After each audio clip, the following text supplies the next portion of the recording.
बाबा लग्नात येऊ नका. मुलीच्या एका मेसेजवर बाप शांतपणे निघून गेला. पण दुसऱ्या दिवशी 50 मिस कॉल का आले? कारण बापाची ती एक गोष्ट कोणालाच माहीत नाही. माधवराव हे एका हायस्कूलचे निवृत्त शिक्षक आहेत. अत्यंत साधी राहणी, अंगात कायम इस्त्रीचा पांढरा शर्ट आणि जुने स्कूटर असा त्यांचा वापर असायचा. पतींच्या निधनानंतर त्यांनी आपली एकुलती एक मुलगी स्नेहा हिला आई-बापाचे प्रेम देऊन लहानाचे मोठं केलं. स्वतः फाटकी चपल्या वापरल्या. पण स्नेहाला पुण्यात इंजिनिअरिंग केलं. स्नेहाला तिथे रोहन नावाचा एक मुलगा आवडला. रोहन एका मोठ्या कंपनीत होता. त्याला महागड्या गाड्या, ब्रँडेड कपडे आणि मोठ्या स्टँडर्ड्सचा प्रचंड माज होता. माधवरावाने मुलीच्या सुखासाठी या लग्नाला होकार दिला. माधवरावाने स्वतःच्या आयुष्याची पुंजी आणि पेन्शनचे साठवलेले 15 लाख रुपये स्नेहाच्या हातात ठेवले. पण रोहनच्या खर्चाच्या अपेक्षा खूप मोठ्या होत्या. त्याने शहरातल्या सर्वात मोठ्या रॉयल लॉजमध्ये लग्न हवे होतं. याचा खर्च 25 लाखाच्या पुढे होता. स्नेहाने माधवरावांना सांगितले, "बाबा, तुम्ही फक्त 10 लाखाचे कमी पडतायत. ते उभे करा, बाकी मी बघते." माधवरावाने मुलीसाठी तेही मान्य केलं. तो अपमानाचा दिवस आणि मुलीचा तो मेसेज. लग्नाच्या आदल्या दिवशी हळदीचा कार्यक्रम होता. माधवराव आपल्या साध्या कपड्यात तिथे सगळी धावपळ करत होते. रोहन आणि त्यांच्या हाय-फाय नातेवाईकांचा माधवरावचा तो साधेपणा आणि गावठळ वाटणारा वावर खटकत होता. रोहनने स्नेहाला बाजूला नेऊन झापलं. "स्नेहा, हे तुझे बाबा माझ्या नातेवाईकांसमोर असे साध्या कपड्यात फिरतायत. माझी इज्जत जाते. उद्या मुख्य लग्नात त्यांनी स्टेजवर येऊ नये असं त्यांना तू सांगून टाक." स्नेहा प्रेमात अंधळी झाली होती. खोट्या प्रतिष्ठेसाठी तिने बापाच्या कष्टाला विसरून रात्री माधवरावांना एक व्हॉट्सअप मेसेज केला. "बाबा, उद्या लग्नात तुम्ही स्टेजवर किंवा मंडपात येऊ नका. माझ्या नवऱ्याला तुमच्या साधेपणाचा तिरस्कार आहे. आमची इच्छा नाही की तुम्ही लग्नात येऊन आमची परिस्थिती खराब करावी. तुम्ही रूमवर थांबा." हा मेसेज वाचून माधवरावांच्या पायाखालचे जमीन सरकले. ज्या मुलीसाठी आयुष्य वेचलं तीच मुलगी आज नवऱ्यासाठी बापाला लपून पाहत होती. माधवरावांच्या डोळ्यातून एक अश्रू ओघळला. त्यांनी कोणताही वाद घातला नाही. त्याने आपली छोटीशी बॅग भरली, आपला मोबाईल स्विच ऑफ केला आणि रात्रीची एसटी स्टँड गाठून ते मुकाट्याने आपल्या गावी निघून गेले. दुसरा दिवस 15 मिस कॉल, 50 मिस कॉल आणि सठ्याचा स्फोट.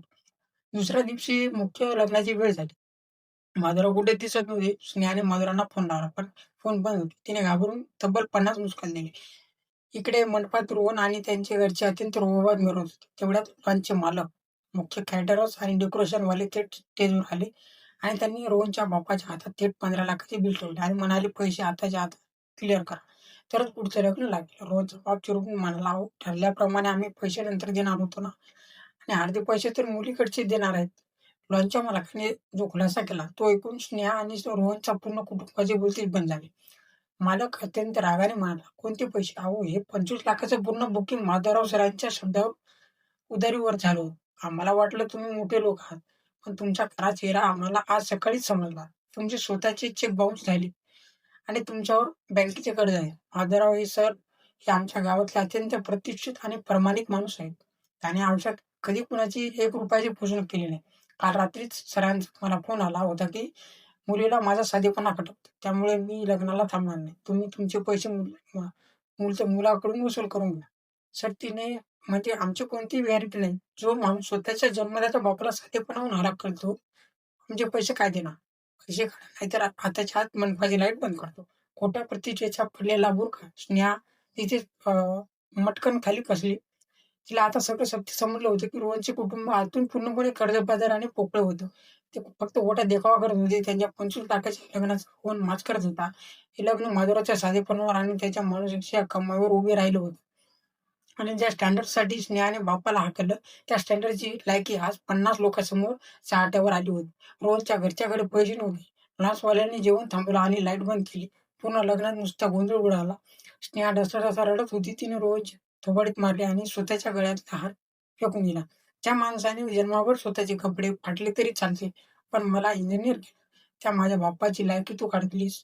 तुझ्यासारख्या भिकाऱ्याशी मी लग्न करणार नाही." असे म्हणत स्नेहा रडत रडत थेट मंडपाबाहेर पडली आणि तिने बापाला शोधण्यासाठी गावी जाणारी एसटी पकडली.